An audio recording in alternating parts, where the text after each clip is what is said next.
Hello guys, welcome to the fiction series. Today we are gonna see, what if Naruto got harem with Shizuka and Mizer? Part 2. If you want more awesome fan fiction like this, don't forget to hit that subscribe button, so without wasting any time, let's get into the video. For Naruto, the rest of the week went by rather fast. That didn't mean that it wasn't fun, however. It had all started the day after Kurumu's detention, a Wednesday. First period he dropped by Shizuka's class as was becoming per usual. At first, he just wanted to drop in and say hello to his friend and torment her class a bit. He finally saw what Kakashi got out of all this now. However, it was soon that some kid said something about him and Shizuka that Naruto didn't fully go along with. Of course, if you asked anyone else in the class, they would all agree that the student had merely made a simple observation and the blonde teacher overreacted. But, did it really matter who misinterpreted what? The point is, Naruto quickly reacted, hefting the closest thing near him that wouldn't do any permanent damage at the student, which just so happened to be an eraser. It whizzed sharply through the air and impacted with the student's head with a dull thump and with enough force to cause him to pitch back from his lax position. He yelped in shock and slight pain and just sort of remained in a single position, his hands reaching up to grab his head, but not quite touching it.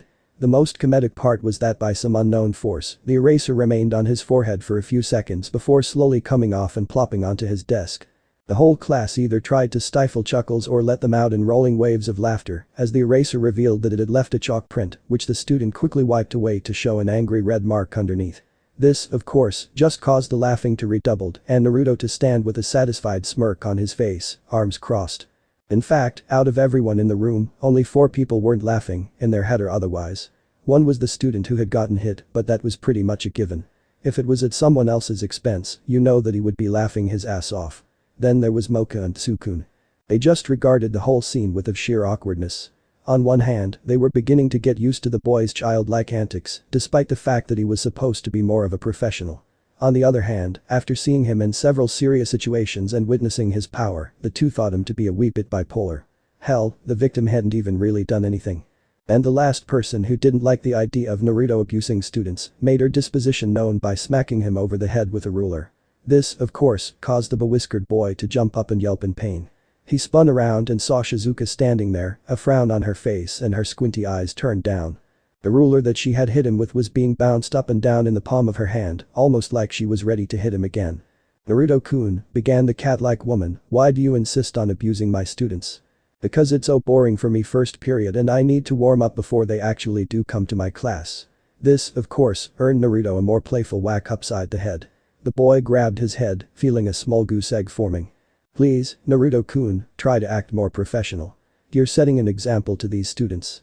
"Hey, I'm professional," Naruto said, a bit indignantly, "right guys?" The class was strangely quiet and when he began to stare at Mocha and Sukun in hope, they refused to make eye contact. Seeing this, the blonde sighed. "Fine, you're right," Naruto slumped in defeat. "Sorry, Shizuka-chan." As he said this, he rubbed his battle wound, an embarrassed grin on his face. Seeing this, his fellow teacher also smiled. "I'll forgive you, Naruto-kun, just let me be the one to handle my students." "No promises." Naruto left out the window soon after that so his friend could get back to teaching her students. He then went back to his office to wait for the next period to start. Of course, after 5 minutes he became bored and began riffling through drawers, not really expecting to find anything, but only looking to kill a few minutes. Imagine his surprise when he opened the center drawer and found it filled with personal possessions. Apparently, the people who had cleaned out the office had only bothered with removing the junk from the surface of the desk, but had left everything inside. So, looking around the cramped room conspiratorially as if someone was watching him and then began to look through his predecessor's shit. The first thing he fished out was a large rubber band ball, causing Naruto to smile to himself. So, leaning back in his chair and propping his feet on the desk, he began bouncing it off the floor and far wall where it then came back to his hand. Of course, after a few minutes, he missed and the ball landed in the middle of the room. Not really feeling like getting up, Naruto went back to the drawer. The next thing Naruto pulled out was a tube of hair gel, causing the boy to eye it strangely. Well, that was unexpected. He placed it on the desk and then went back in, pulling out something else. It took him a while to fully register that he had just found a pair of aviators. Looking from the sunglasses to the hair gel, an excited smile soon began to grow on Naruto's face. A few minutes later, the blonde had his hair slicked back and was wearing the glasses. He soon took them off, pocketing them for class later. Next, he pulled out something that made his eyes widen. "Holy funk," he said to himself. Lying in the palm of his hand was a pair of nunchaku. Naruto soon found himself in the middle of the room, twirling the, to any logical person, useless weapon around, doing a bunch of acrobatics while he was outed. Of course, Naruto had never used nunchaku before and took only his ninja training as enough to qualify him for proper use. He, of course, smacked himself in the face. Stumbling back, the blonde tripped on the rubber band ball that he hadn't bothered to pick up and crashed into a bunch of desks, where he soon became entangled in the pile. Shoving a few desks away, Naruto got up and looked a bit bashful, the only thing he was able to say being, "Oh, wow." He then picked up the ball and brought both it and the nunchaku back over to the desk, depositing both into the bottom drawer. He then looked back to the mess and said, "I'll get it later." Glancing to the clock, Naruto figured that he had time for one last expedition into the desk. So reaching in, he pulled out the first thing that he could get a grasp on. Pulling it out, he found that it was a magazine. A children's magazine. And by that, I mean a magazine with children in suggestive positions.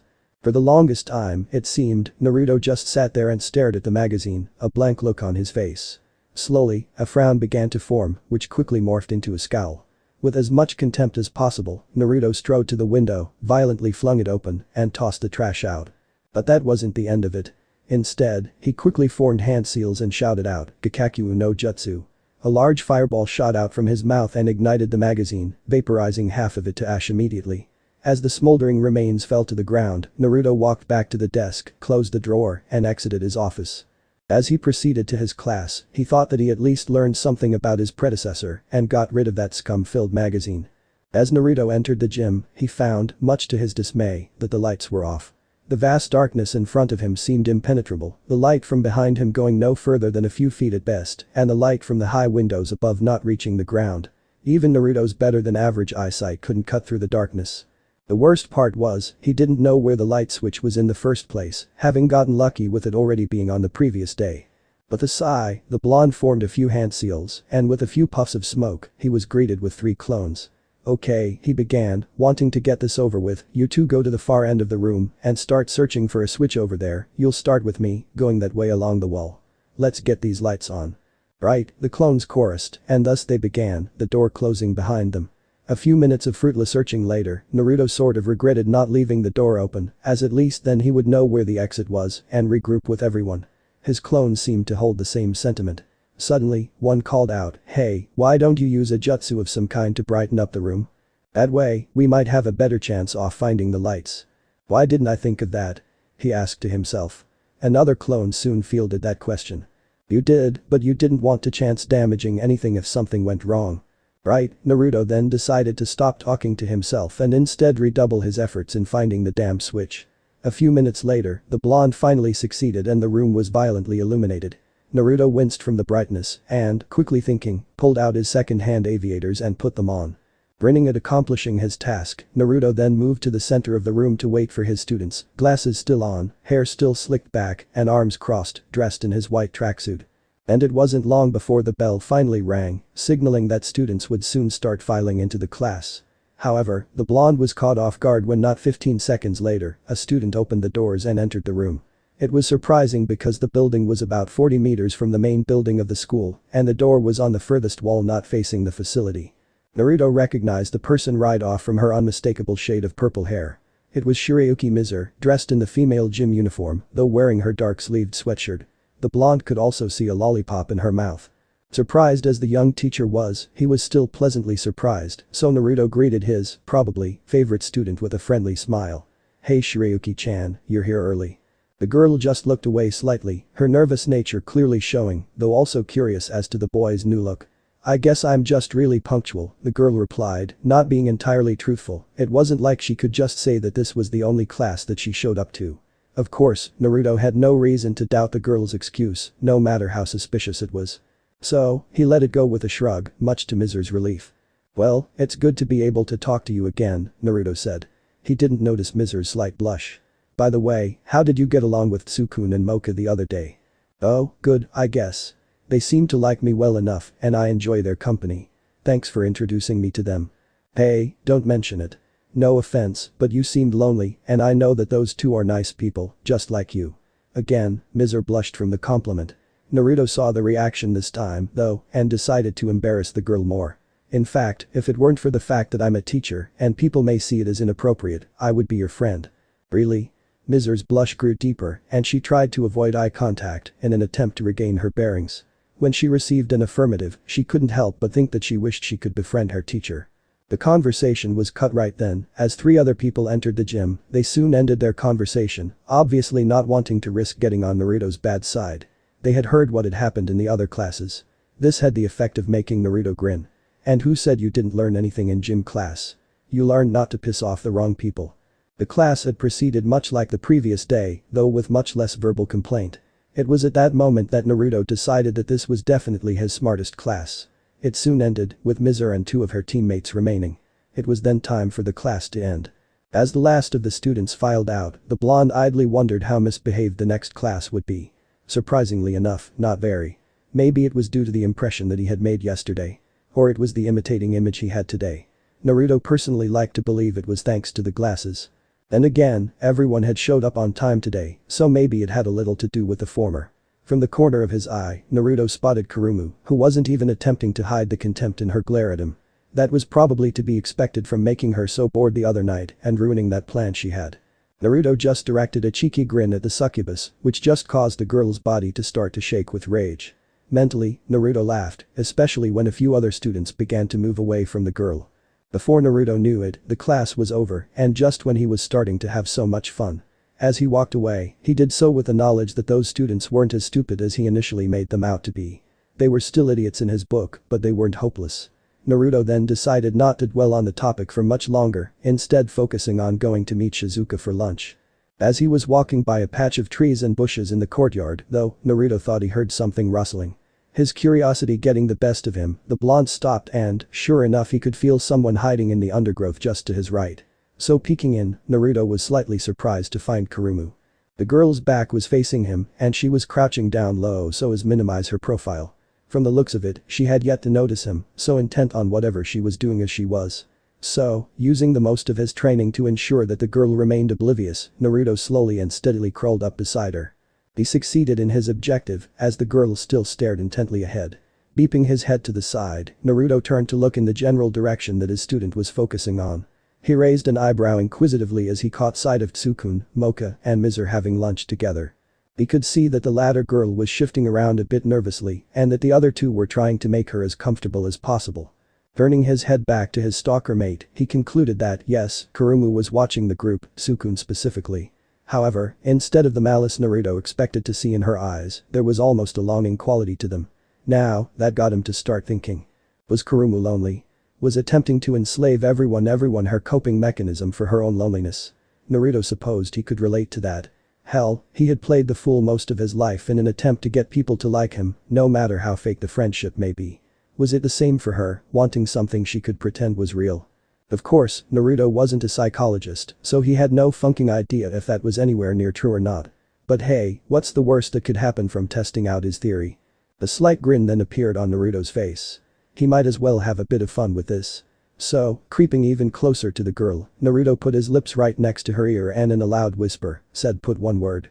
Boo. The blonde quickly grabbed the girl and covered her mouth by wrapping his arm around her head so the inside of his elbow captured all of the noise. He then brought himself into view the best he could from being slightly behind Kurumu and held a finger up to his mouth in a shushing motion. As he released her, she quickly turned on him, glaring, and in a hushed whisper, asked him, "What the hell do you think you're doing?" "I could ask you the same thing," the teacher replied with a shrug. "I mean, most people don't hide in the bushes and spy on people. You know, unless you're a creepy stalker. Or, I guess it would be reasonable if it was an aspect of your job. Then again, most people only get into those types of jobs because they like the prospect of stalking." "What are you talking about?" Kurumu was getting impatient. First this guy ruins her plan and gets her in trouble, then he scares her half to death, and now he's talking nonsense. What was wrong with him? However, at that comment, Naruto broke out of his thought about if what he said meant he was a closet stalker or not and fixed the girl with a confused stare. "What?" Kurumu just sighed in annoyance before Naruto spoke up again. "Oh yeah, you're lonely." Indignant, Kurumu was about to shout and ask what he was talking about, but, predicting this, Naruto once again covered her mouth to make sure no one else heard this conversation. "You're a bad stalker, Kurono-san," the blonde stated matter-of-factually. "I'm not a stalker," she whispered back harshly. She chose to ignore her teacher's comment of "could have fooled me" and instead decided to ask the question at the forefront of her mind. "And what do you mean I'm lonely? Have you noticed the amount of boys that surround me daily, or are you blind? True, you're surrounded by boys, but that doesn't make you happy, now does it? They don't like you for your personality, but only for your body, and you know this. But you didn't care, because you chose to pretend that it was real, until yesterday, that is. I won't ask exactly what triggered this, but all you want now is a true friend. That's why you're jealous of those three over there, right? They just barely met, and already they seem like best friends. You want something like that, don't you? Kurumu remained silent, but her head turned downwards. Despite trying her best to hide it, a bit of sadness shone through in the girl's eyes. That was all the answer Naruto needed. The blonde stood up and turned around, Kurumu looking up after him. As he started to leave, he looked back over his shoulder and said one last thing. I'm not saying you need to, but go apologize to them for whatever you did. I know they're kind, and they're all forgiving at heart. They'll give you a second chance despite past transgressions, and accept you as you are. All you need to do is learn some humility and humbleness, and with and, Naruto left Kurumu to herself. He found out later that everything he had said was true. Kurumu quickly became friends with the small group and, much to his amusement, ignited a rivalry for Tsukun's affection. The object of the competition, however, was completely clueless. And the rest of the week had passed without any other outstanding events, and since then, Naruto had stopped slicking back his hair, as he had learned that it stuck his hair together in clumps rather annoyingly. Now it was Sunday. Naruto secretly expected something was about to happen. And one could say he was right. For it was at that moment that Naruto spotted quite the spectacle. It was a small girl, probably not even a teenager yet, dressed in a light brown shirt, a pointy and slightly lopsided hat, a skit, and stockings. Now, the fact in and of itself that such a young girl was at a high school was amazing, and why he had not seen her in his class yet made him suspicious, but the reason for that could wait to be discovered, for what was happening now was that she was being terrorized by three older boys. Now, at first, Naruto was considering just shrugging it off and forgetting that anything had happened, even if he would feel slightly sick about himself afterwards. After all, it was his day off, and he really didn't want to watch after a bunch of kids in detention. It was as he was putting on his second-hand aviators and preparing to walk away that the blonde rethought that decision. The girl had pulled out what looked like a pink stick with a heart on the end of it behind her back. She twirled it and the center began to glow. Above the leader of the small group, a bedpan appeared before the laws of gravity kicked in and caused it to slam down into his head with a clang. The boy fell backwards holding his head as his two henchmen rushed to his side as the small girl laughed. Naruto, too, wanted to laugh, but instead frowned. All that the girl had managed to do was antagonize the boys while trying to extract amusement from the situation. She should have focused on knocking them out, or at least trying to get away now while she had the chance. She was too sure of herself. The leader soon got back up, a scowl on his face. He bounded up to the still laughing girl who wasn't paying attention and roughly grabbed her.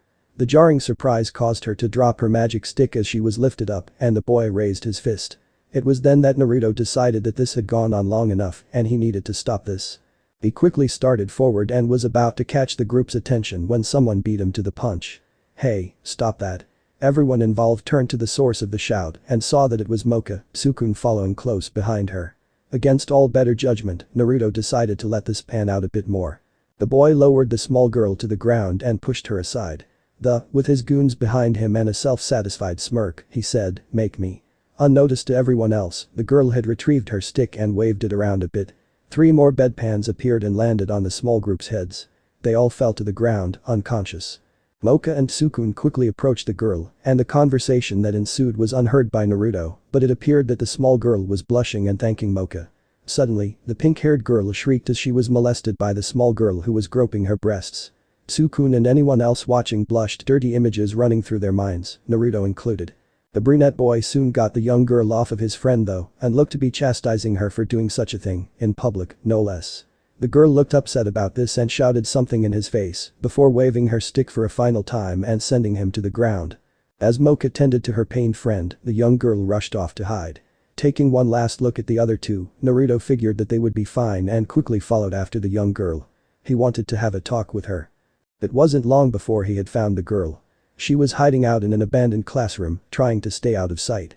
She was curled up against the wall, and it looked like she hadn't seen him enter. Naruto walked further into the dark room, sliding up his glasses so they sat on top of his head and didn't obscure his vision. Now that he was close to the girl, he was able to make a few more observations about her. She had light brown hair that reached the top of her shoulders and purple eyes. Eyes that caught sight of his feet and turned up towards him as he got closer. Naruto just nodded to her as she made eye contact. Hey, strange place to be hiding out. Want to talk about something? Naruto extended a hand towards the girl to help her up, but she just batted it away and remained sitting against the wall. Who the hell are you? She asked with a scowl. A brat like you shouldn't use that kind of language. Already Naruto was becoming annoyed with the girl. All he was trying to do was help and she was mouthing off at him. Maybe this was a mistake. Oh well, no time to second guess himself now. I'm Uzumaki Naruto, teacher. You, a teacher? Yeah right. What are you, 16 at the most? The girl sneered at him, causing Naruto to scowl a bit himself. At least try to make your lies a bit more believable. Says the girl who isn't even a teenager yet, Naruto said. That got the girl to quiet down, if only for a bit. So, what's your name? At first, it seemed that she wouldn't answer, but just as the blonde was about to ask again, the girl spoke up. Sendo Yukari, she said. Finally thinking he was getting somewhere, Naruto allowed himself to grin. Nice to meet you Sendo-chan. Yukari frowned at that. Hey, don't act like we're friends or anything. You don't know anything about me, and I don't know you. There was a bit more silence before the small girl asked a question. Uzumaki-sensei, what subject do you teach, exactly? I haven't seen you around. Oh, I teach gym class. That reminds me, though. Why haven't I seen you? The small girl looked a bit down at that, answering only, oh, and here I thought we had something in common. What's that supposed to me? And answer my question. Again with a condescending tone, but at least he was getting somewhere. What I mean is, gym is a useless subject that only people that have no practical knowledge participate in. I thought that you actually taught a useful subject and were an intellectual like me. Hey, I teach my class useful life lessons. If you were an intellectual like you claim, you would at least see my class once before passing judgment. And if you're calling me stupid, you're dead wrong. I'll believe that when I see it, the girl said with a huff. Naruto allowed himself a small, annoyed grin. Is that a challenge I hear? Yukari, too, decided to grin, though there was a hint of superiority in it. Perhaps it is. And what is it that you have in mind? Naruto asked, curious. This may have been the last thing that he expected, but he was willing to go for it. Ever since I've been here, I've been playing tricks on the other students, mostly if they were mean to me. The challenge is simple. Whoever can play the most tricks on the other person by the end of the day Friday, wins, and they can get the person to do one thing they want. So, any questions, or do I need to go over the whole thing again more slowly so you can understand? Naruto's grin turned competitive at that. Only one. When do we start? As those words left his mouth, Yukari's grin grew, something that made Naruto slightly uncomfortable. Right now. And with a small wave of the stick, Naruto soon found himself soaking wet, a bucket stuck on his head. As he fought to pry it off, Yukari bounded out of the room, laughing. She was gone by the time he had gotten it off, and only one thought came to mind. The war had officially started. Naruto had decided to let the girl go for the rest of the day. After all, what did he have to worry about? He was the undisputed king of pranks and trickery in Konoha, even if he had lightened up once he grew up. The point was, what did he have to fear from a small girl when it was obvious, to him, at least, he had much more experience than her. Besides, a good prank wasn't spontaneous like most art forms. Pranking was something that was well planned and had follow-through. You needed to know your target's movements, their habits. You needed an escape plan in case things went terribly wrong. In a prank war like this, you may also need to give your enemy counterintelligence, breaking normal routines and moving randomly, unpredictably. Of course, in this type of prank war, it was quantity, not quality that mattered. However, Naruto liked to see himself as a traditionalist. He was going to do this right. What Yukari had done was reminiscent of a sucker punch. If that's all she could do, Naruto was sure that he could easily get the one-up on her. Therefore, he saw no reason to overexert himself. It was still the weekend, and he was going to relax, damn it. As he walked to his office, he idly wondered how the other teachers entertained themselves during their off time. Maybe they were just glad they didn't have to teach for once. Well, Naruto wasn't content with just that. He needed something to do. Then again, maybe today could be the exception. It would give him a chance to think of ways to trick the girl, at the very least. He snapped out of his thoughts, though, as he approached the office. His eyes narrowed slightly as he noticed that the door was ajar. Well, it was true that he didn't keep the place locked, why would he? He didn't keep anything valuable in there, except maybe the drawer of mysteries. He didn't really understand why somebody would want to go there. Naruto walked up to the door cautiously, and while he was right up next to it, he peeked up through the crack on top and, sure enough, saw a bucket balanced up there on the improvised ledge. The blonde shook his head, slightly disappointed, but with a small grin on his face. Really, the same prank twice in the same day. How stupid does she think I am? With that, Naruto pushed the door open and allowed the bucket full of water to clatter to the floor and drain its contents. Shaking his head at the absurdity of it all, he then proceeded inwards. He failed to notice the small, low-hanging wire that he stepped on. He was caught completely off guard as something slimy and scaly smacked into his face, sending him staggering backwards. He, of course, soon wandered into the previously spilt water and tripped, landing on his back with whatever his him came to a rest on his chest. Naruto faintly heard the sound of laughter. Sure enough, when he looked up, he saw Yukari, who smiled at him before scurrying away. It was then that Naruto, in his still dazed state, noticed something reeked. Looking down, he was met with a blank, lifeless, and round-eyed stare of a large fish laying on him. Worst of all, he was now covered with the fetid fish liquid and was doubtful that the stench was going to go away anytime soon. Leaning back, Naruto allowed his head to bounce off the floor a few times. He had to admit he hadn't seen that coming. The girl had some skill after all. Two things were certain. One was that the prank war was officially on and that he needed to step up his game, and soon. The other was that meeting with Shizuka later that day was going to be awkward. Naruto was glowing with rage as he walked past various students to meet up with Shizuka. Well, not really rage, exactly, but the blonde was pissed enough that a minuscule amount of the QB's Youkai was leaking out and giving him a slight orange hue. The reason why he was pissed was very simple, actually. After falling victim to Yukari's latest prank, Naruto had tried to scrub the stench of fish off of himself. It, quite predictably, didn't work, and as such, he received a bunch of stares from everyone he walked past. At first, he put up with it the best he could, but the looks and comments behind his back soon wore precariously thin.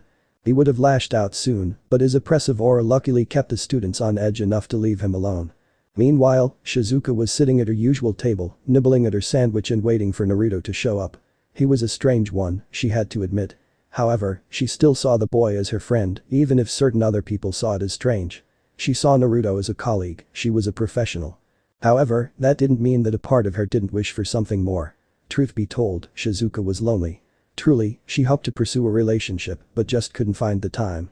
She didn't really get along with any other teachers, and Naruto was the first one who had been so open with her. She had tried to have a relationship once after she started working at the school. Shizuka had gone on a few dates with a surprisingly gentlemanly bus driver with glowing wide eyes and a penchant for cigars. It didn't work out though, as he apparently had a bunch of responsibilities in the human world and they couldn't see each other often. But they were still friends. The woman was broken out of her thoughts as something slammed down at the table, causing her to jump slightly. She relaxed once she noticed that it was Naruto. However, she just stared on, confused, as he put his head down on the table and covered it with his arms. "Naruto-kun, what's wrong?" "Ah, some stupid issue with a student. Don't worry about it," was all Ha said as he waved the woman off. The woman frowned a bit but realized that the job could be very stressful at times. So, she just let it go. However, that was when she noticed something. Something that she was surprised that she missed. Before Naruto knew it, Shizuka was right next to him, holding his chin in her hands and looking at him through glazed eyes. She brought his face close to hers and took in a big whiff of his scent, causing the blonde to blush. "Naruto-kun, why do you smell so good?" Naruto's blush only increased as Shizuka started to lick his cheek, almost as if in a trance. Yeah, he was going to make sure that little brat paid for this awkward situation. It was early Monday morning when Mizer was awoken from the sounds coming from the dorm room next door. At first, the purple-haired girl rolled over to see what her clock said. Through bleary eyes, she could see that it was 4:35 a.m. She still had 3 hours before she went to meet Sukun, Mocha, and Kurumu to hang out before class started, 2.5 before she even got up. What was anyone doing up at this hour? Initially, the girl was going to try to go back to sleep, not really the type of person to bother others. However, as the noise continued, several bangs were soon heard, along with a few yelps, leading Mizer to believe that someone was in trouble. So, the girl quickly got up, dressed in her sleeping robes, stepped into a pair of slippers, and went out into the hallway to see what her neighbor was up to. You can imagine her shock when she saw her gym teacher standing outside the door to her left. At first, she wondered just what he would be doing in the girls' dorm, let alone a student dormitory in general, considering teachers and other staff had other housing units. However, it was then that she noticed that there was a medium-sized cardboard box by his feet and that the blonde was taping what appeared to be newspaper over the doorframe. Mizer cautiously and silently approached, slightly dubious of the bizarre sight. Idly, she wondered if this was just some strange dream, but then realized that she couldn't imagine this kind of stuff. Hesitantly, she called out to the young teacher. Naru. Before she could even finish, the blonde had moved as if made of lightning and covered her mouth to prevent her from making a sound. Her eyes widened as she made contact with Naruto's own fierce blue eyes. At seeing Mizer, Naruto's eyes quickly widened themselves and softened before making a shushing motion and releasing her, returning to his work. The girl was hesitant before she tried to ask Naruto what he was doing again, this time whispering. "Naruto-sensei, what are you doing?" The blonde gave her a bashful look but didn't stop his work, he had to time this just right. Long story, Shirayuki-chan. Having some trouble with a student who isn't coming to class. She basically challenged me to a pranking war and whoever won would get their way. We have until Friday and, so far, she has 2 up on me. But yesterday, well she was probably gloating, I booby-trapped her room to make her morning hell. Naruto paused here and then fixed the girl with an apologetic look. Must have woken you up, huh? Sorry. The girl brushed the apology off. Don't worry about it. She then offered to help, which, after a bit of pondering on whether if it was fair or not, the blonde eagerly agreed. As the two continued to put up newspaper tied against the frame, Mizer wondered exactly what this would accomplish. She also wondered about how the blonde had gotten into her neighbor's room, but after some thought and the resulting blush from the over-exaggerated and unclean thoughts, decided against asking him. The answer to the first question was quickly answered though when Naruto revealed what was in the box. A punch of styrofoam packing peanuts. The two soon moved on to stuffing the small pieces of styrofoam into the small gap they had left in the top of the newspaper wall. They soon ran out of the peanuts though. Too soon. Damn it, Naruto swore in a hushed voice, I thought I had planned better than this and had more of these. If only we had something small and numerous like that. When he said that, Mizer started an internal debate. On one hand, she wanted to help her favorite teacher. On the other, it would require her to break school protocol and, from what she had seen so far, it didn't look like Naruto exactly tolerated that. Eventually, though, she just decided to go for broke. Naruto-sensei, she began, in order to catch the teacher's attention, I may be able to help. She could tell that got Naruto excited from the large grin on his face. Mizer then decided to quickly tell him what that would mean though. However, that would mean that I would need to use my powers. At hearing that, Naruto's mouth transformed from a large grin to a thin line of contemplation. He could understand enlisting help to pull pranks, after all, all's fair in love and war. But knowingly asking a student to intentionally breach protocol. That was another matter entirely. After a bit more thinking, Naruto asked a question. If you use your powers, does that mean you would have to take your true form? In the time that the blonde had been there, he had learned that some monsters could retain a few, albeit weaker, powers. No, I can do it in this form just fine. At hearing that, Naruto rubbed his chin and thought it over one more time. For all of 3 seconds. In that case, go for it. Okay, but I'll need some water. As Mizer said that, Naruto reached back into the box and pulled out 2 plastic bottles full of water. How much? Mizer just gave him a blank stare and sweat dropped. Before all of this started, though, Yukari had been awoken by her alarm clock. On instinct, she sat up and pressed the button to turn it off. However, when she pressed the button, nothing happened. She tried again, and still the alarm refused to stop. Instead, it seemed to get louder. The girl pressed it a few more times, and, sure enough, the alarm got louder each time. It was then that Yukari noticed that she was tired, or, more so than she should be, at least. She also saw that the sun wasn't even out yet. The details began to form in her head, and as she looked at the time, it all came together. Naruto had messed with her alarm clock. Now, had she not just woken up, Yukari's higher reasoning skills would have kicked in and had her realize that someone had somehow gotten into her room, which would freak her out a bit. Of course, she had just woken up, so that much couldn't be expected of her yet. Instead, she just glared at the clock and began fiddling with the buttons. However, every time, the volume either got louder or the sound it was making would change.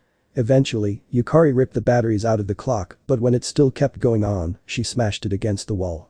And now she was stuck being up at this ungodly hour. She knew that if she drifted back to sleep, there was no guarantee that she would awaken in time for class, since she had destroyed her alarm clock. So, she would have to keep track of time with the clock in the kitchen. All in all, a good prank, she would admit. She was still pissed, though. If only she knew that it didn't stop there. Getting up, she approached her bedroom door. When she grabbed it though, she immediately became aware that she had grabbed something sticky. Looking down, she noticed honey covering the doorknob. Yukari scowled. This was quickly becoming insufferable. She paid no more heed to the honey and ripped the door open. Perhaps she should have been more aware with what was going on and expected more, but as it stood, Yukari was just too tired. That recklessness led her to walk right out of the room and into a veritable minefield of mousetraps. The girl yelped as she stepped right onto one, followed by another and another and another, before she just fell over and set off the rest of the traps. Grumbling and all but seething with rage, Yukari continued to the kitchen. Might as well make herself a quick breakfast, after all.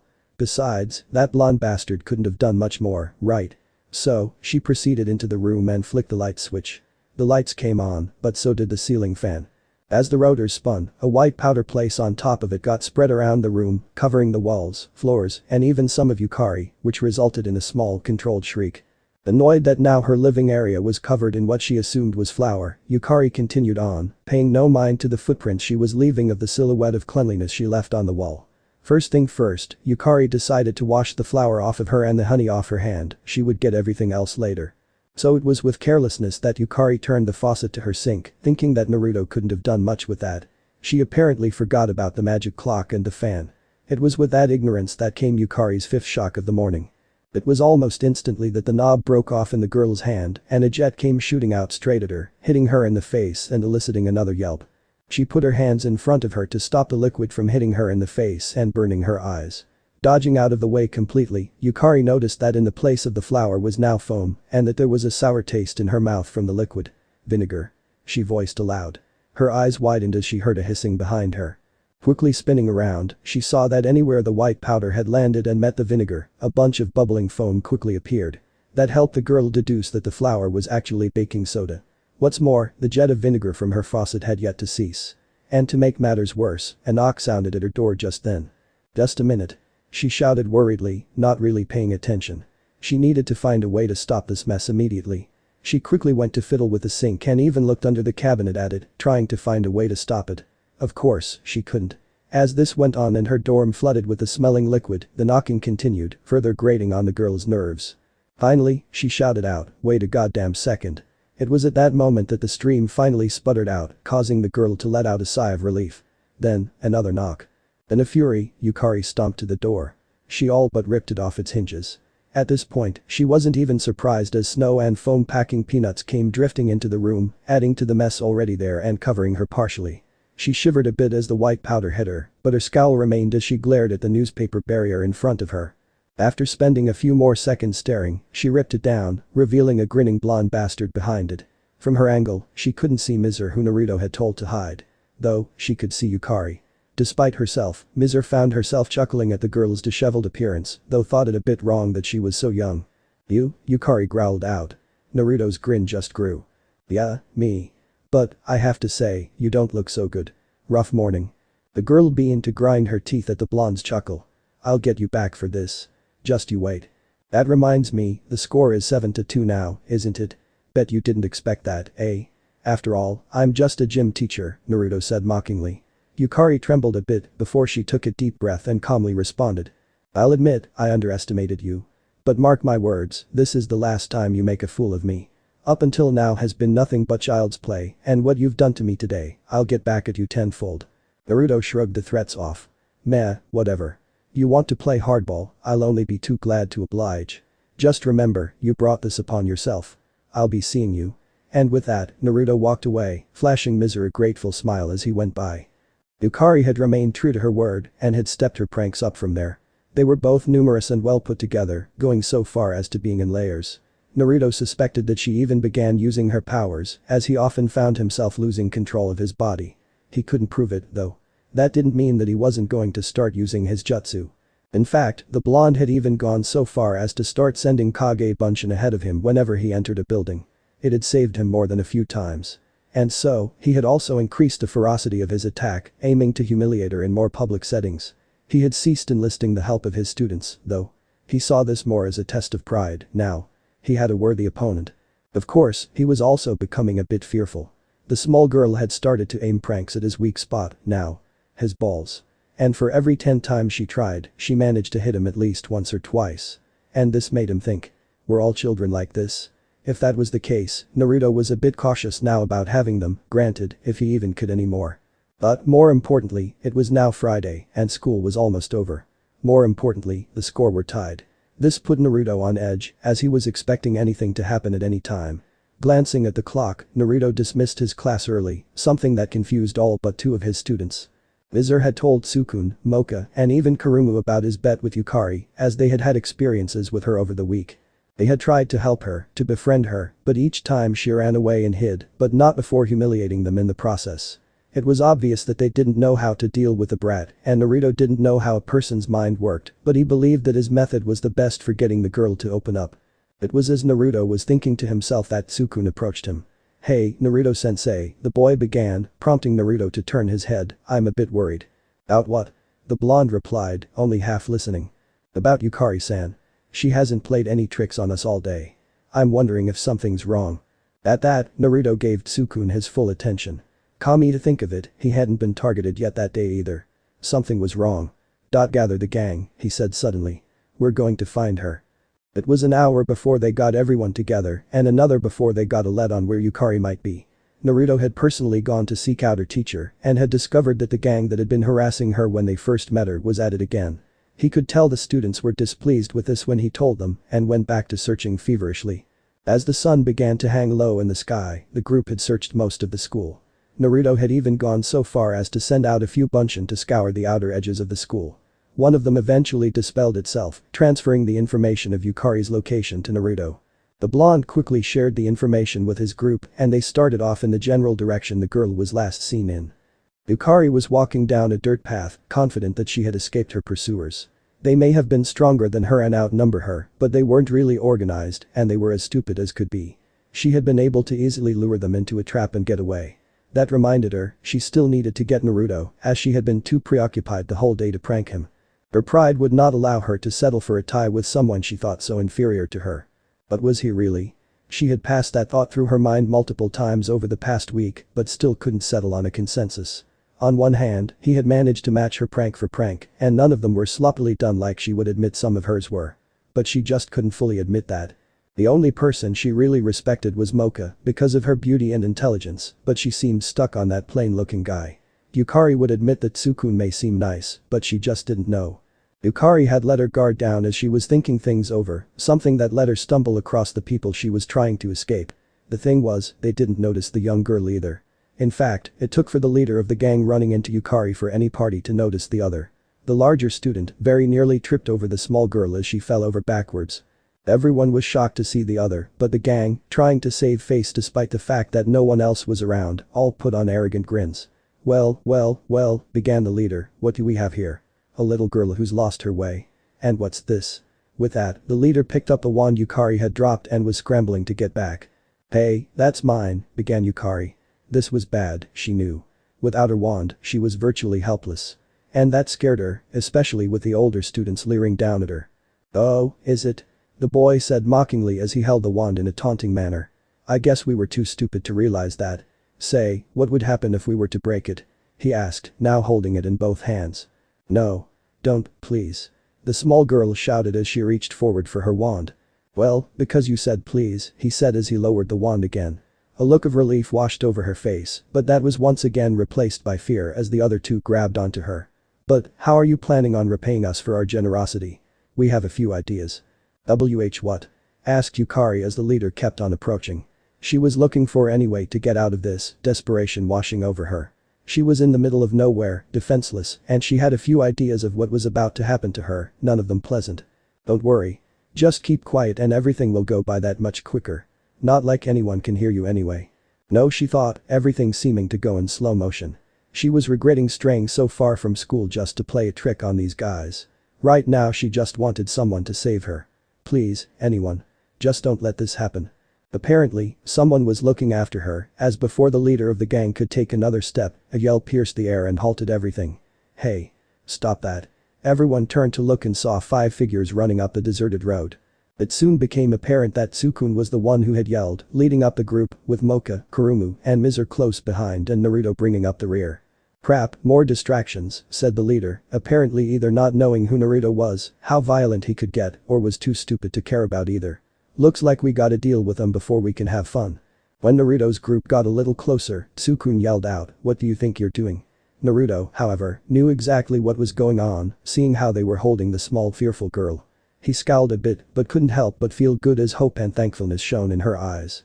At least he had made it before it was too late. "That's really none of your business." Now, Tsukun was usually a level-headed individual that despised violence in all of its forms. He was a protector, and even then he wouldn't really fight back. However, seeing Yukari in the position she was in, and just being told that it was of no concern to him, that pushed the peaceful boy over the edge. With a yell of rage, Tsukun shot forward, surprising everyone and eliciting yells as he struck the leader in the face with a punch. He went stumbling and inadvertently released the wand which went flying near the other group. Then, he hit the ground. For a moment, everything was still, Sukune just standing there, his fist still outstretched, and a surprised look on his face at what he had done. Everything remained that way until the leader sat up, holding his face and growling. "What are you waiting for?" he shouted, turning back to his gang, "Go get THEM1, show no mercy." And with that, the other two threw Yukari back and they, with the leader, took on their monster forms. They all turned into lizard-like monsters, causing Naruto to narrow his eyes further. The leader then moved to reeve Sukune in half with his claws, who was still standing around looking like an idiot. Everyone started yelling as the claw descended. It stopped, though, as the leader received a spring kick to the stomach, courtesy of Naruto, and went flying back. Naruto was faster, though, and appeared behind him, giving him an axe kick and sending him into the ground.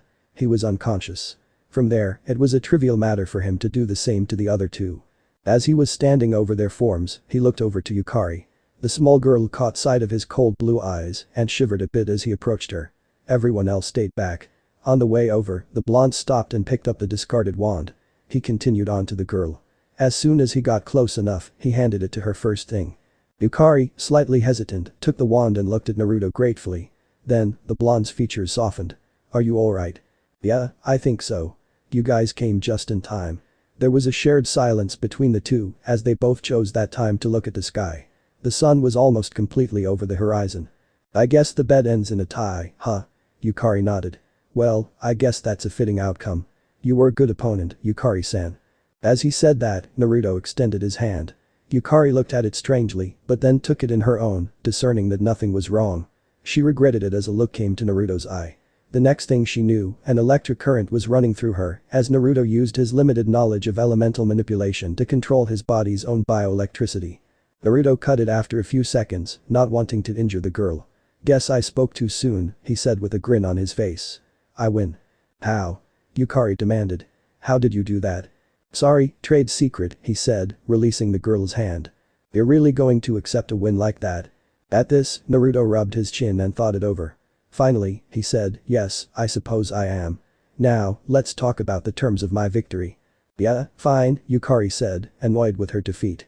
It fell within all previously laid conditions, as the sun had yet to fully disappear when he did get her.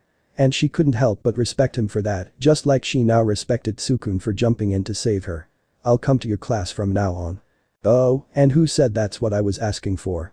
Seeing Yukari's questioning look, Naruto reiterated. "If I recall correctly, you said the winner could have the loser comply with whatever demand they had. Isn't that right?"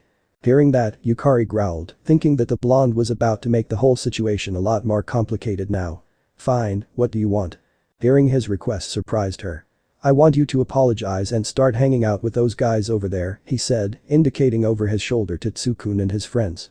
"All week, you've been abusing them and they've only wanted to help you. You're gonna start treating them right."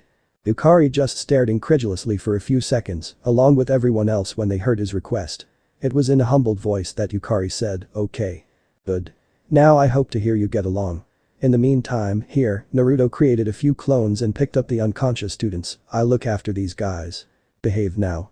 And with that, he and his clones began to walk away. Looking down at her feet as the other group approached her, Yukari said a quiet "thank you" and then smiled, along with the rest of the group. Unseen to everyone else, so did Naruto. It was Saturday morning. However, as Naruto woke up in his bed and let his eyes adjust to the early morning light filtering in through a nearby window, his first thoughts weren't about how he had the day off or about how comfortable he was at that moment. Nor was he thinking about the good deeds that he had done the day previous. No, what was currently on the blonde's mind was his daily meeting with Shizuka. It was strange, but he really found himself becoming close with the older woman. While it was true that she was technically a monster, he didn't really see her as such.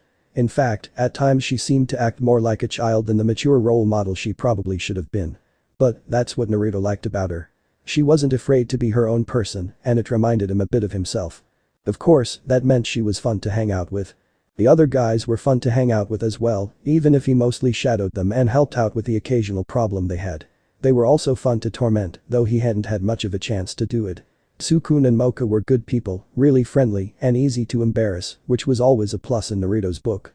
Gurumu also seemed to be a good person at heart, despite first impressions. She could also be really clever if it meant it would help her friends. Then, there was Mizer.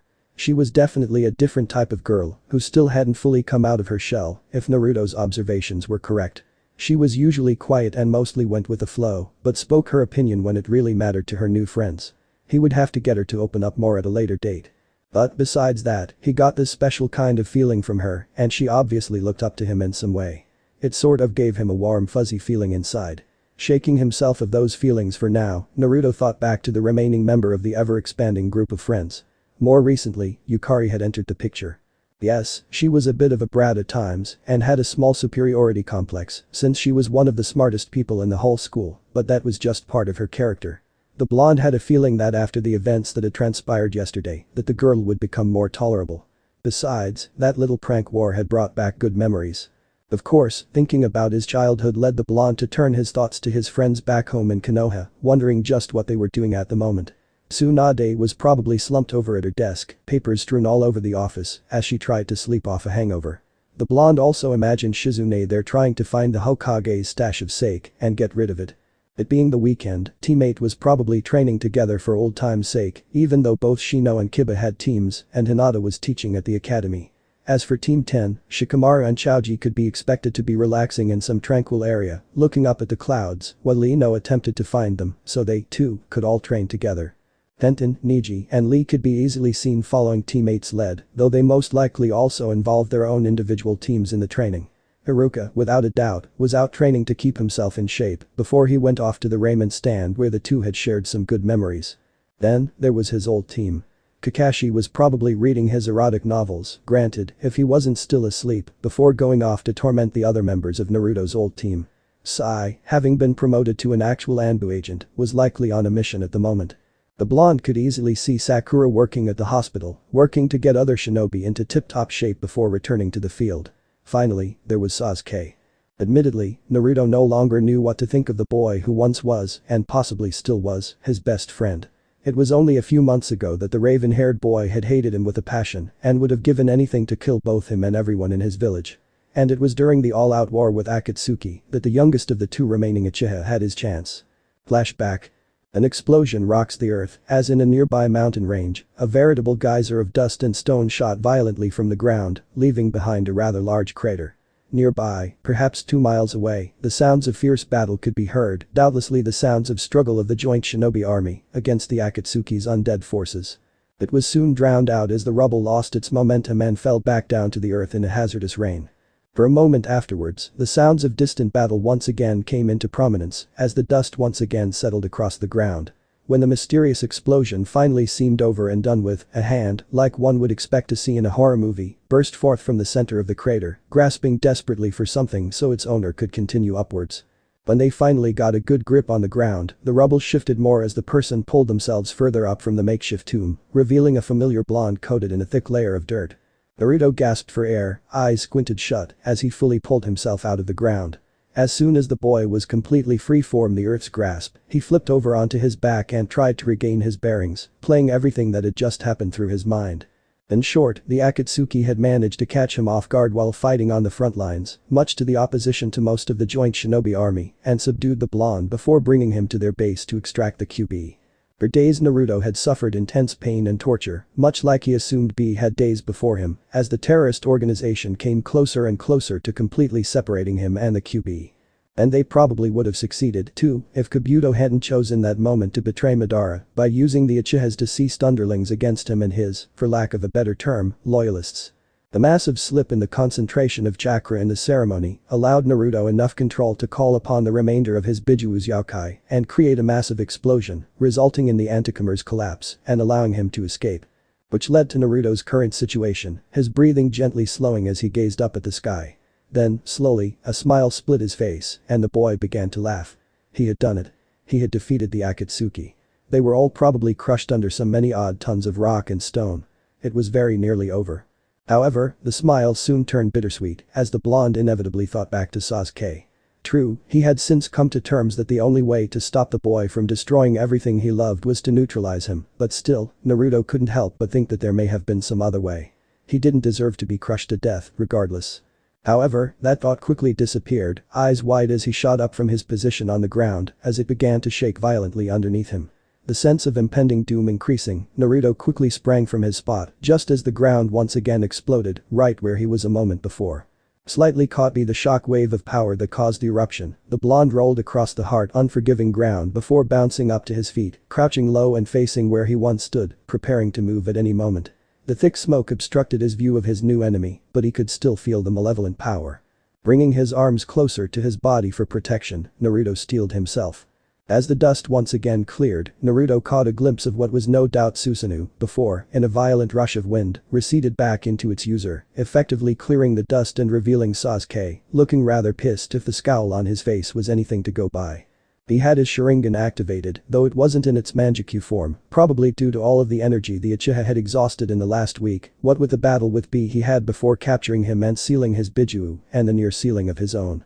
Thinking back on that last one, Naruto tried to summon up some of the QB's chakra again, but failed to feel any of it. It must have been a temporary after effect of having so much taken from him. He could probably still use his sage chakra if he needed to, but other than that, it looked like neither boy would be fighting at full capacity. It appeared that Sasuke also realized this, as he soon gave a smirk and settled into a similar position. Looks like this won't be the grand showdown we expected, eh, dope? Despite the familiarity with which the raven-haired boy spoke, his voice was cold and distant, causing another bittersweet smile to show on the blonde's face. I guess so.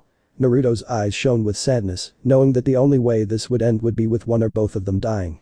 That in mind, the blonde reached for a kunai, only to realize that all of his weapons had been stripped from him before the Akatsuki started the extraction process. He was surprised, though, when one was languidly thrown at him, allowing Naruto to catch it easily enough. Looking up in confusion, he saw Sasuke spin another in his fingers before gripping it tightly, his blade apparently lost in his escape. Seeing that his rival was looking for some kind of explanation, the Uchiha shrugged. "You're at enough of a disadvantage as it is," he said beepily, "might as well try to even the odds." Naruto wasn't sure Sasuke even believed it himself, but was thankful, both for the fact that he was making the effort to have a good final battle, and because it reminded the blonde of when they were both on Team 7. Banishing the thoughts, Naruto set his face in stone, much like Sasuke had, and got ready to start the battle at a moment's notice. He knew that he wouldn't be able to do what was necessary if he kept thinking back to such a simpler time. Then, as if by communicating via telepathy, both teams shot forward at one another. It was as if they were preforming an intricate and deadly dance. Each one blocked the other, blow for blow, slash for slash, neither one gaining or losing ground. If one was knocked back, they would quickly recover and go back to fighting, their enemy having the not-so-common courtesy of allowing an extremely brief recovery. The two didn't know how long this went on for, but they wanted to prolong it for as long as possible. They perceived this to be their last moments together and wanted to enjoy them, something understood through a mutual respect held onto through the years. Even Sasuke, cold and bitter, at war with his and his clan's fate, never completely lost his respect for the blonde-haired boy. However, it was this respect that also let both boys know that they would have to go full out, both to defend their own goals and beliefs, and because doing otherwise would be a disservice to the other in their final hour. Gradually, the movement of battle sped up, both teams growing more fierce, unleashing more of their currently limited power upon the other, letting themselves be consumed fully by the heat of battle. It wasn't long until the fighters were merely a blur to the untrained eye, and even most shinobi would be strained to fully keep track of such a battle. Before long, there was a temporary pause in combat, allowing both rivals to momentarily take stock of both themselves and each other. Besides being a bit roughed up from the cave-in, Sasuke was fine, just a small scratch on his hand wielding his kunai and a still-forming bruise on his cheek. His Sharingan had allowed for the raven-haired youth to avoid most of Naruto's attacks. The blonde, though, had no such advantage. The Uchiha had managed to land numerous body blows that left his target slightly short of breath, as well as several cuts, including a small one on his free arm and a larger one on his face, just below his right eye, both still oozing blood. And that truthfully worried Naruto a bit. Normally, the QB would heal such trivial wounds in mere moments, usually in under a minute. That was basic. Now, however, the Bijuu was silent, so to speak, doing nothing to mend the, be they minuscule, wounds. Naruto worked to keep the unease from his face, but knew that it wouldn't take long for his rival to notice something was off. He would have to keep the boy distracted, falling back on his charisma and superior social skills in order to keep the defector from gaining morale. To help ensure his victory and his village's safety. In other words, Naruto was going to have to bullshit his way through this. The blonde put on a beepy grin as he regarded his rival, knowing that what he was about to do wasn't quite considered fair play, but also knowing that his goal was so much more important. Well now, isn't this fun? Just you and me, two lifelong rivals finally pitting themselves against one another once and for all. Naruto paused to chuckle here, idly noticing as Sasuke furrowed his brow, figuring that the blonde was up to something, but not entirely sure what. Knowing that he was just giving Naruto time while he simply stood there, the Uchiha charged back at him, Naruto only barely getting his defenses back up in time. Blue eyes widened, but the grin remained in place as he pushed back against Sasuke's kunai with his own. See, both of us putting so much into this to achieve something. It's thrilling. Sasuke jumped back and did a flourish with his blade, twirling it between his fingers and reaffirming his grip before lunging back at his rival, thrusting the kunai at him. The blonde laughed as he barely dodged the strikes, some lightly grazing him, but not bothering him as he worked out what to say next. When he next got a brief reprieve, Naruto spoke. But, as much as you are putting into this, I can't help but think you're not giving your all. Sasuke eyed the blonde again, wondering just what he was getting at. Hell, why was he even still talking? If there was anyone who wasn't giving their all, it was him. After all, I at least expected to see your famed Manjikyu. Why aren't you using that? He noticed Sasuke begin to shake as he looked down, hair covering his eyes, rage no doubt building. Naruto knew that now was the time to do or die. Why aren't you using it? You still can, right? Or are you just being beepy? No, I don't think so. You're just too tired, right? Wow, that's kind of a disappointment. Shut up. And that was it, the floodgates broke. When Sasuke snapped his head back up, the Manjikyu was visible. That was good. Naruto's plan relied wholly on getting Sasuke to activate the mutated Sharingan and then just bide his time, hoping the boy would run out of chakra before he did. Of course, the whole plan hinged on the fact that Sasuke didn't have enough chakra to use any of his jutsu, otherwise he was funked. How dare you mock me now of all times? And what about you, saying I'm not taking this seriously? You can barely stand. Where's your sage mode, where's the QB? I'll make sure you're never a nuisance again. Coating his kunai in lightning chakra, Sasuke hurled it at Naruto, who acted on instinct and jumped high into the air, throwing his own kunai before putting his hands together and mustering up a meager amount of his chakra, bringing into existence a few clones which he would use to distract the boy. Unknown to him, though, he was sweating heavily now and panting, using more chakra than he thought. Things were about to get worse, as Sasuke seemed to predict the blonde's moves and apparently was angered by it. Don't insult me. Amaterasu. And there was something the blonde had feared. The fierce black flames streaking towards him. And in midair, there was little he could do. Shit, he hissed out, bringing his hands together once again to preform another jutsu. Kawarimi no jutsu. It didn't even take a full second for Naruto to realize nothing was happening, and it was then that he noticed just how drained he was. He quickly came to the conclusion that either there was nothing near enough to swap with or it was too big. A bittersweet smile slowly came to his face, believing that this was the end. Heh, looks like this is it, he thought, crossing his arms in front of his face as the heat intensified and the flames got closer. I guess I'll finally get to see that damned pervert again, and maybe even mom will be there. And since the rest of the bastard fox is bound to me, Madara can't complete his goals. It didn't seem to occur to Naruto that because the QB was bound to him that he may also be denied comfort with his loved ones. I guess I just wish that I could have saved everyone. And with that, a lone tear ran down Naruto's cheek as clones began dispelling from the sheer heat of the ever-approaching fire. Expecting death, Naruto was a bit surprised to instead be met by a blinding white light, a scream he recognized as Sasuke's, and the hard ground rushing up to meet him. His landing left him out of breath as he wearily looked up to see what happened. Now, Sasuke-kun, don't go getting ahead of yourself. A grimace came to the blonde's face as he recognized the voice. Slowly turning his head, he saw Madara, looking just as ragged as him and Sasuke and missing the top right portion of his mask, giving an uninterrupted view of his Sharingan eye. After all, the boy is still of some use to us. Screaming brought Naruto's attention back to Sasuke as he noticed the boy laying on the ground grasping at his face, specifically his left eye as blood ran down between his fingers. What did you do? The boy cried out, hysterical. Madara just furrowed his brow and shook his head. I didn't do anything. If something happened to you, you can blame that pest over there. Madara waved arbitrarily in Naruto's direction, the blonde still looking for the strength to get up, confused by the statement. Unfortunately, he could do nothing as he noticed Madara approaching him and even Sasuke-ing him with his good eye. Now, help me get him back to what's left of the cave. We can still the thought wasn't able to be finished. Why? The one-word question caused Madara to turn a bored gaze to Sasuke as he stood back up wearily, still holding his eye. Why are you interrupting us? Why? Because I can't have you destroying the last piece to my puzzle. Or have you forgotten about all the work put into my plan, what you captured the Hachibi for, what, until recently, we spent nearly a week holed up in a cave for? I'm sorry, but I'm not willing to allow all that to go to waste, now come on. Madara only went a few feet before once again being stopped in his tracks. No, get out of my way and let me finish this. Excuse me? Madara's eye was narrowing dangerously, but Sasuke wasn't giving in. I said move or you're next. Boy, I would remind you to remember who you're dealing with. He was now fully facing Sasuke, leaving his back exposed, not that Naruto could do anything.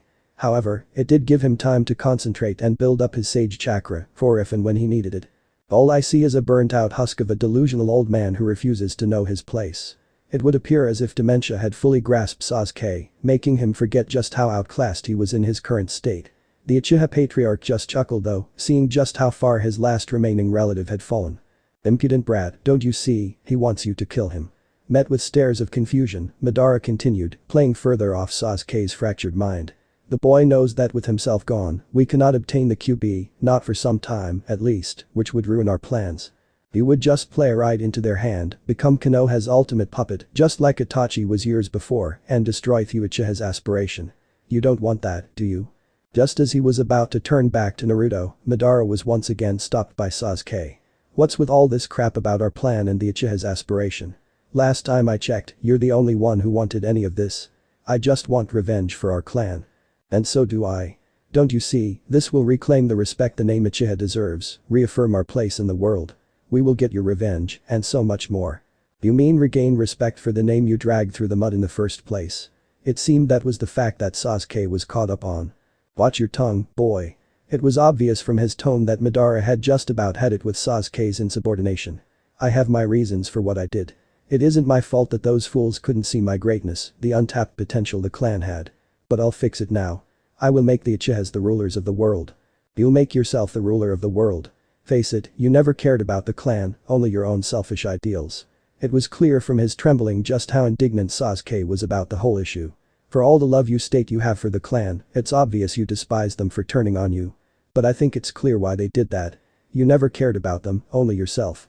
Damn it kid, stop arguing and wasting time. Don't you see you're acting just as Itachi did, defending Konoha against the greatness of the Uchiha? You're acting as their puppet. No, it was then silent for a moment as Sasuke finally seemed to realize what Konoha really was to him. That pisshole may have held me back, but not once was I their puppet, unlike how I am with you every waking moment. Your betrayal left a stain upon our clan and led to the village to distrust us. And when they started acting just like you, the village defended its interests. Hell, maybe they were right in doing so. Sasuke chuckled a bit as he looked to Naruto, noticing that the blonde was eyeing him with wonder, pride, and kindness. I was even beginning to grow happy there.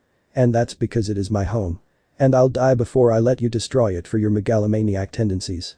It was once again quiet for a moment before a low, dark laughter escaped Madara, fully consuming him. Then, it just suddenly stopped as he viciously eyed his family member. And just how do you propose to stop me? When next Sasuke looked up, his eye had shifted again, forming his Sharingan's ultimate form. The Eternal Manjikyu. Seeing this, Naruto could feel his breath catch in his throat and his heat stop as cold realization washed over him. No, the blonde said weakly to himself. He doesn't have enough strength. He'll kill himself. This though seemed to occur to the younger Uchiha as well as he spoke to Naruto, not looking at him as minuscule rips formed in the air and the wind began to shift erratically, signs that reality was unweaving around that point. Looks like we never will find out who was better, Naruto. But this has taught me one thing. Sasuke's voice was solemn, and his last words came out warbled just as a giant vortex opened in space and dragged a shocked Madara in kicking and screaming, followed shortly by the one who caused it. You were right, I'm lucky to have called you my brother. Sasuke. Naruto yelled out as the portal finished closing around the two and they vanished, presumably forever. Despite every fiber of his being protesting against it, the blonde struggled to get up, shaking violently as he did so, sweat pouring profusely from his pores. Come on. Come on.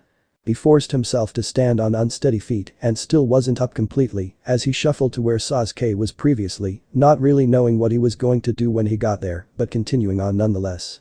After only a few steps though, he fell, not even able to throw his arms out to catch himself, he was so tired. Tears began to stream out of the blonde's eyes as he looked forwards, sobs racking his body as he thought of how useless he was in his own eyes. His friend had sacrificed himself for a cause that wasn't even his own, but Naruto's. And he wasn't even able to crawl to his last position. No, he wasn't going to let it end there. Squirming along the ground, his approach was once again underway, though drastically slowed. He did eventually get there, however, and when he did, he began weakly pounding on the ground, thinking that it may somehow open up the portal again and give Sasuke back. It was then that he truly understood the brilliance of the boy's final act. Theoretically, the place where Sasuke's Mangekyou brought him was different than Madara's because his eyes were different. Also, Madara could also only teleport between his own realm and the last realm he was in, so, if he killed Sasuke, he wouldn't be able to get back to the real world. Sure, it was all theory, but it was a worthy one, and it helped Naruto to feel better about Sasuke's sacrifice, even only just a bit. Then for a while, the blonde just lay there, tears of sorrow still rolling down his face, as he conserved energy to get back to the battlefield and his allies. Consciously, he began to gather sage chakra again, knowing that he would need it if he wished to move anywhere in the next week. Slowly, the edges of Naruto's eyes began to grow darker with orange pigment, and the eyes themselves turned golden with horizontal pupils. A few minutes after the transformation completed, the blonde slowly got to his feet and began to walk away, muscles still strained, not looking back as he somberly carried on to the edge of the plateau. Midway there, though, Naruto did look back, shedding one last tear for his forgotten friend. So long, Sasuke. He then began his walk again, but paused as he felt a gust of wind behind him and something thumping onto the ground.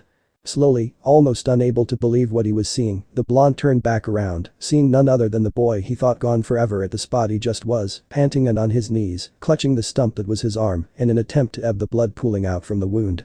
Almost too shocked to move, it wasn't until Sasuke pitched face first into the ground that the blonde acted, running quickly to his friend's side. Sasuke.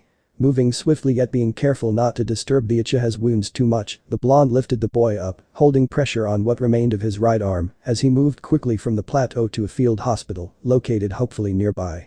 Don't worry, Sasuke. I'll get you help. You'll survive. Flashback end. Naruto was suddenly broken from his musings, realizing that he should probably get going after taking a quick glance at his clock. It was only 6 and unlikely that anyone else would be up for another few hours if they didn't have to. So, well, it meant that he couldn't yet meet with Shizuka or torment his students. Well, he could actually, but that's besides the point. It did mean that it was the perfect time to train. As he left the room, he did think back to the fate of Sasuke. The field medics were able to save him, though without his arm, they had no way of helping him, not to mention that they had no idea about what happened to his eye. When the fighting was finally over and done with, there was a trial held against the Uchiha for crimes against the villages of Konoha and Kumo, as well as the whole of the joint shinobi forces in general. The boy pleaded guilty to all charges unflinchingly and was carried away to serve out his years in a maximum security prison with no protest, refusing to accept any visitors. As for Naruto, he hadn't had any contact with the QB since, something that he was just fine with, but promised himself that he would look into it at a later time. Hell, maybe today would be that day. Doubtful, but he had plenty of time to kill. Naruto was being diligent in his training, having left his housing accommodations early that morning, dressed in a simple white tank top and some slacks, a piece of cloth tied around his head to keep his hair out of his eyes, not wanting to use his shinobi headband. Having slacked off for the better part of 3 weeks, the youthful educator couldn't really afford to ease into this relatively cozy life. Or didn't want to, in any event. After all, what would happen if he lost his edge and couldn't uphold the Academy's code of conduct against a superior foe? Even more likely, when this mission was complete and he returned home, would he still deserve his down in rank after months of not even bothering to better himself? In Naruto's opinion, he knew that it would be an affront delivered by himself if he chose to keep the rank and wouldn't be able to live with that, so he decided to rid away the trouble involved with that and just start dedicating some of his free time to training his arse off. Of course, the prospect of actually seeing the end of this particular assignment was becoming unsavory, to say the least. Granted, when initially told about the mission, the blonde had to be physically dragged onto the bus, for he had since learned what it was called, that took him here. Believing that he would be forced to deal with insipid and obstinate brats who didn't respect his authority. And while there were outliers that were like that, a vast majority of students and even staff respected him. Even then, most of those people were inconsequential because he had more importantly made friends, and the very knowledge that he would have to leave them all, the fact that he may very well never see any of them again when this year was over, disheartened Naruto. He could easily ask for an extension of the mission, being able to see Mizer and Sukune and everyone else through to the end of their stay at Youkai Academy, but even then they would only be together for 3 years, and the blonde would only be successful at prolonging the inevitable. And then there was Shizuka, who was a different matter entirely. Unlike him, she was an educator with a license and would undoubtedly continue teaching after he was gone, which made him worry about what she would think if he left with the students. Would she think that he held them above her in importance? That with them gone, he had no reason to stay. With a shake of the head, he banished those thoughts. No, she knew that he was only a temporary replacement for the physical education instructor and was subject to leaving after a more permanent replacement was found. Hell, they all knew that they would be separated eventually, but unlike him, they weren't worrying about it, they were busy having fun together, making memories to look back on when they were apart, to be able to remember the good times. If he kept this up, Naruto would be remembered as no more than the always frowning mentor worrying about one thing or another. He didn't want that. He would be remembered as their friend who would always help them out of serious jams, even if he liked poking fun at them. And he wouldn't worry about what may happen in the future. That goal in mind, a small smile formed on his face as his focus came back to training, repeating aloud his mantra, which consisted of little more than commentary of what he was doing. Left jab, left jab, right hook, sweep, uppercut, right kick, backflip, left straight, roundhouse, high kick left. He continued on in this pattern, only alternating sides each time through when applicable, so starting with a right jab instead. This went on for some time, before the blonde ended on and breathed, inhaling deeply as he did so as he slowed his heartbeat, sweat dripping from his brow. Once finished, he faced his opponent and simply smiled. "Hey, thanks for the help," he said, patting the tree he was previously beating on. "I mean, I know you're just a tree, and a dead one, no less, and you didn't exactly have a voice in the matter, but that aside, thanks for the cooperation."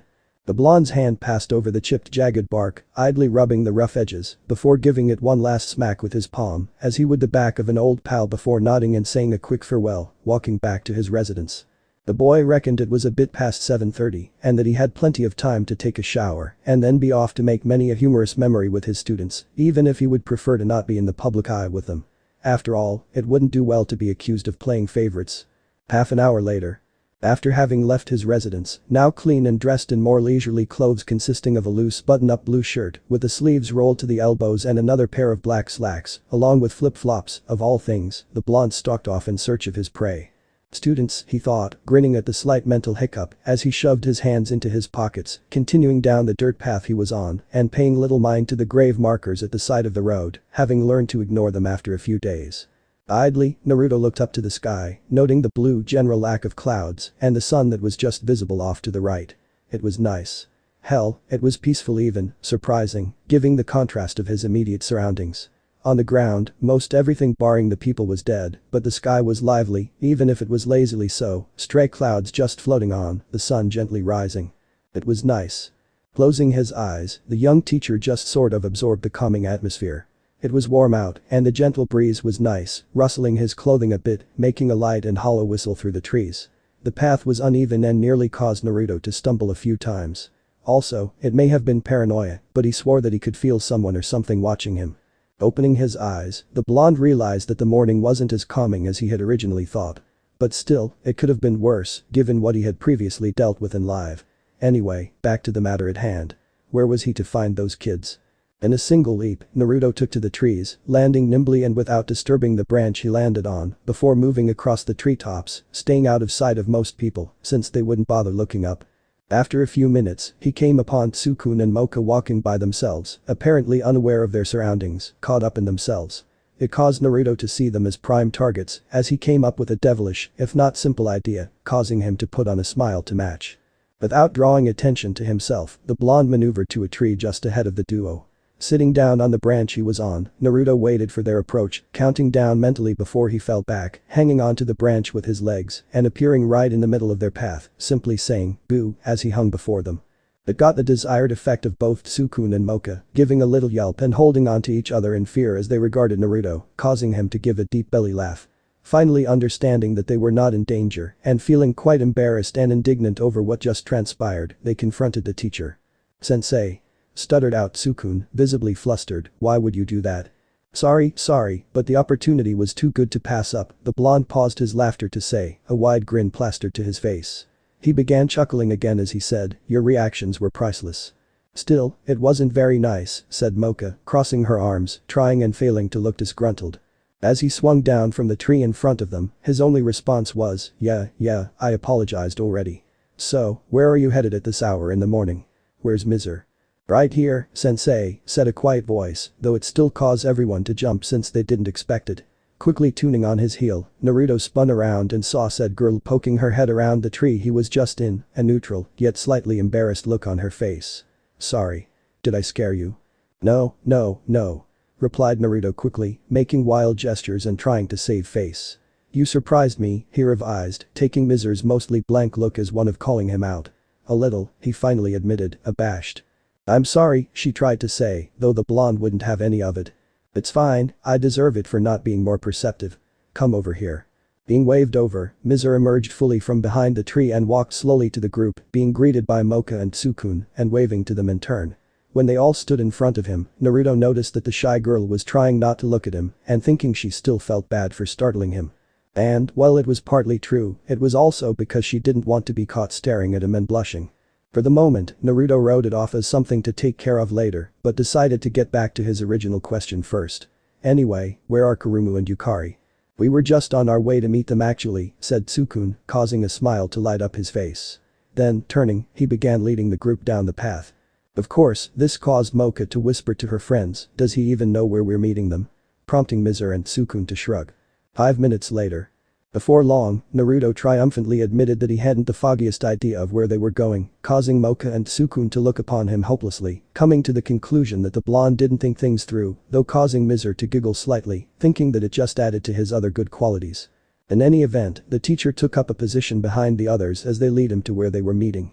The group eventually came upon Kurumu and Yukari after a brief trek through the woods, both looking quite bored as the former was found leaning up against a tree, looking to the sky, and the latter occupied herself by drawing circles in the dirt with a stick. As they approached, the blonde couldn't help but think that his surroundings looked familiar, but attributed it to the fact that all the trees on the campus looked the same to him. As for the two girls, they perked up immediately once they noticed that the others were there. What took you guys? I lead Yukari-chan here at least 10 minutes ago, and even that was several minutes after the designated meeting time, which you decided. What happened? Kurumu was, appropriately, annoyed. Sorry, Kurumu-chan, we kind of got sidetracked by running into Naruto-sensei here, replied Sukun nervously, indicating to said teacher, who gave an indignant response. Hey, don't try to pin this all on me. The boy was about to propose his rebuttal that Naruto had led them in circles for 5 minutes, but was caught in a flying hug around the neck by Yukari, effectively silencing him and nearly sending him face first into the dirt, though he retained his balance somehow. The young girl was squealing about how glad she was that he was here, and still thanking him for stepping in to defend her the other day. Even though Naruto was the one who did away with the thugs, Sukun had just stepped in first and nearly got his ass handed to him before the blonde took over, though he didn't mind, since he didn't do what he did for glory. Much, causing the other girls except Mizer to yell at her to let go. Relax, was her reply, I just want to get to know Tsukun-kun better, since I'm the newest one to the group. The girl then dropped her voice down low and whispered sultrily into Tsukun's ear, what do you say? Want to come back to my room and get to know each other better? Everyone was stunned by how forward Yukari was, though Tsukun definitely had it the worse, blushing so profusely from the insinuations that Naruto though that his extremities would fall off from lack of blood. Of course, it just kept going downhill for him as Kurumu announced, nonsense, making Tsukun temporarily think he was saved, until the girl stuck his arm between her well-developed breasts, continuing with, if he wanted to sleep with someone, it would be someone mature, like me.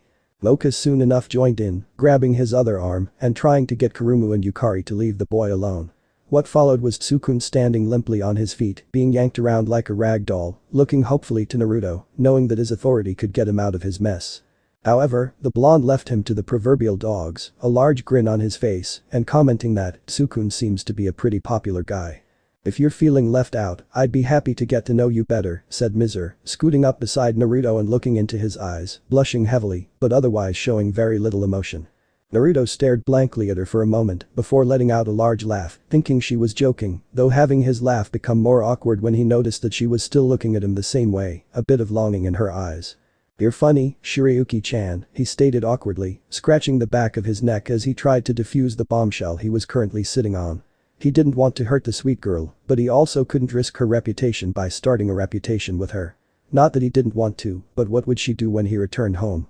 For now, he would act as if she was joking around, playing ignorant, but also work in a hypothetical. The problem with your joke though is that it would be wrong for a teacher to take advantage of their student, and even if that wasn't how it went, it would be how it was seen. And if the one viewed as the more vulnerable party didn't care what others though, what then? Asked Mizer, flinging the blonde's opposition right back at him, throwing him for a loop momentarily before he could respond. Regardless, it is an educator's job to protect their students, even if it's not what they necessarily want, said Naruto, keeping up with the hypothetical, even though it was clear all pretenses of a joke were done away with. He retained the facade, though, viewing it as the thin line between a real conversation and theoretical banter that it was, just barely keeping this from being completely real. "Is this turning into another of your life lessons?"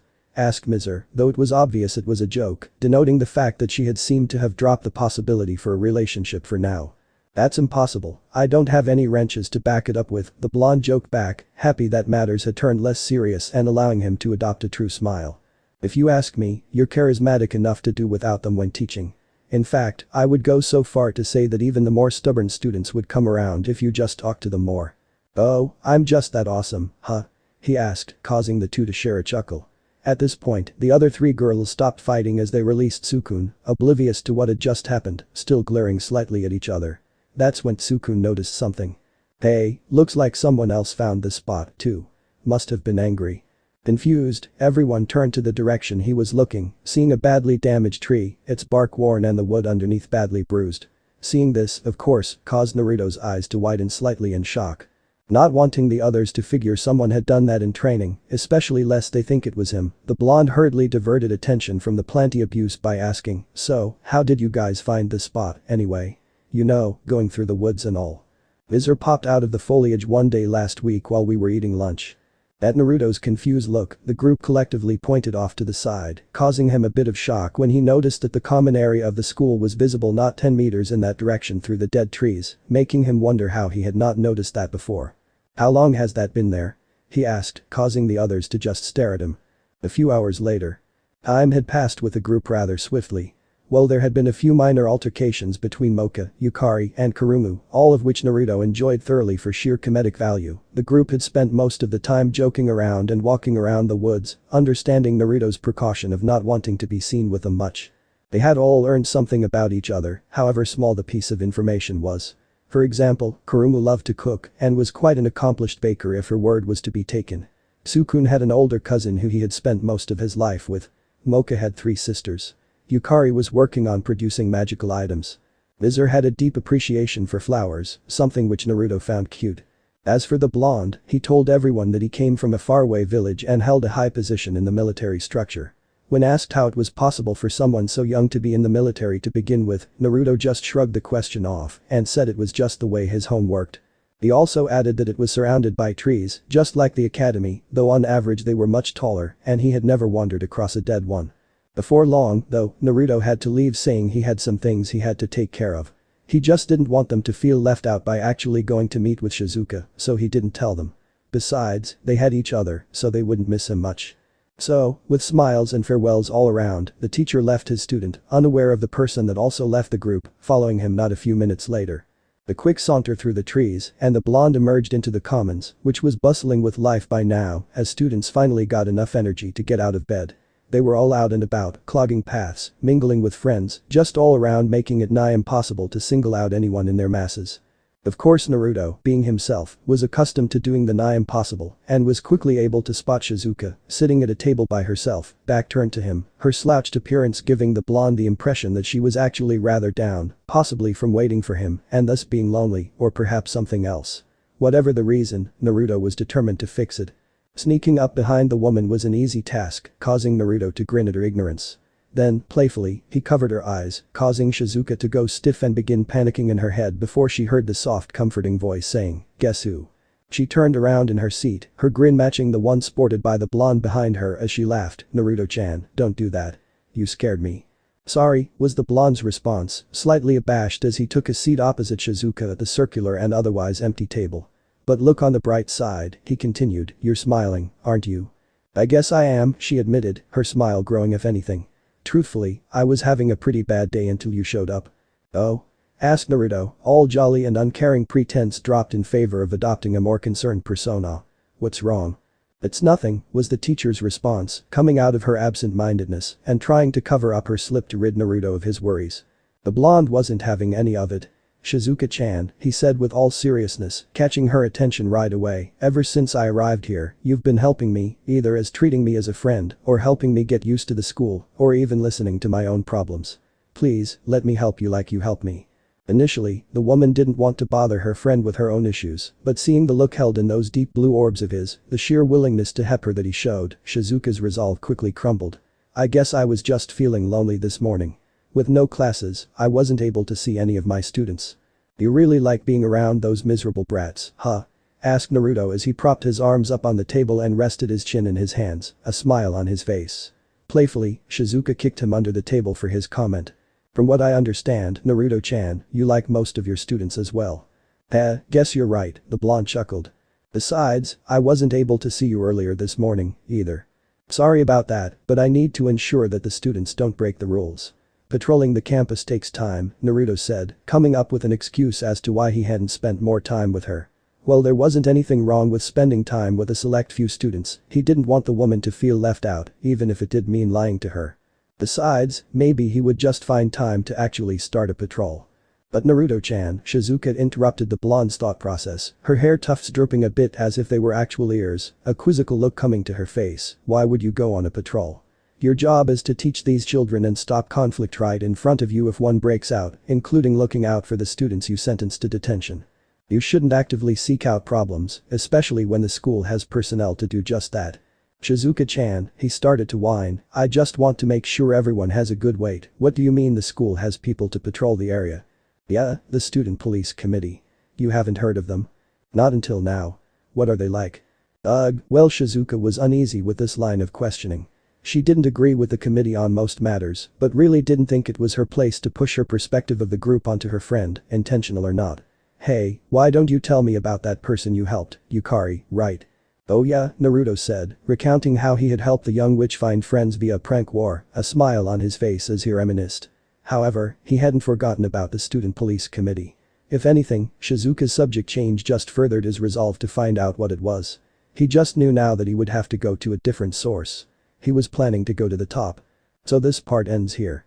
Alright, that's it for today's video guys, let me know in the comments section how was the story, and also don't forget to like, share and subscribe. I will meet you in another video, bye bye.